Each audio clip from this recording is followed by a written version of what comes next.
Bagi teori ini, perpecahan itu tetap mendatangkan manfaat atau tetap fungsional. Nah, kali ini kita akan bahas tentang teori struktural fungsional dari Tarkot Parson ya. Meskipun tentu banyak ahli-ahli lainnya, kali ini kita bahas yang menurut Tarkot Parson ya. Nah, asumsi dasarnya itu masyarakat itu adalah sistem yang saling tergantung ya. Misalnya kalau ibaratkan batang tubuh ya, itu ada kepala, telinga, tangan, kaki, ini kan saling tergantung ya. Saling kalau yang satu sakit maka akan juga terpengaruh yang lain. Ya, misalnya gigi sakit ya pengaruh ke kepala, pengaruh ke tubuh yang lain yang juga lemas dan lain sebagainya. Itu kalau dicontohkan ke fisik gitu ya, ke tubuh manusia. Kemudian setiap elemen dalam masyarakat itu dia memiliki fungsinya sendiri-sendiri ya. Misalnya guru ya, elemen guru itu ada fungsinya ya untuk mendidik dan lain sebagainya. Kemudian misalnya tawuran gitu ya, orang-orang yang tawuran. Nah, kalau dalam struktur fungsional itu dia juga ada fungsinya ya untuk memfungsikan elemen yang lain, misalnya pihak kepolisian yang mengatur itu, untuk melihat masyarakat apakah masyarakat peduli tidak dengan lingkungannya, peduli tidak dengan fenomena itu dan lain sebagainya. Kemudian perubahan pada satu bagian atau elemen itu dia mempengaruhi elemen lainnya.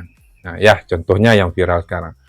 Ada perubahan soal gas LPG yang tidak bisa lagi dijual oleh pengecer dan kita temukan di warung-warung di sebelah rumah kita gitu ya. Dan itu ternyata kebijakan itu, misalnya pemerintah sebagai elemennya dari masyarakat, itu berpengaruh langsung kepada elemen lainnya, terutama kepada masyarakat ya, kepada pedagang, kepada rumah tangga dan lain sebagainya. Kemudian masyarakat cenderung menuju keseimbangan. Ini menurut teori ini ya.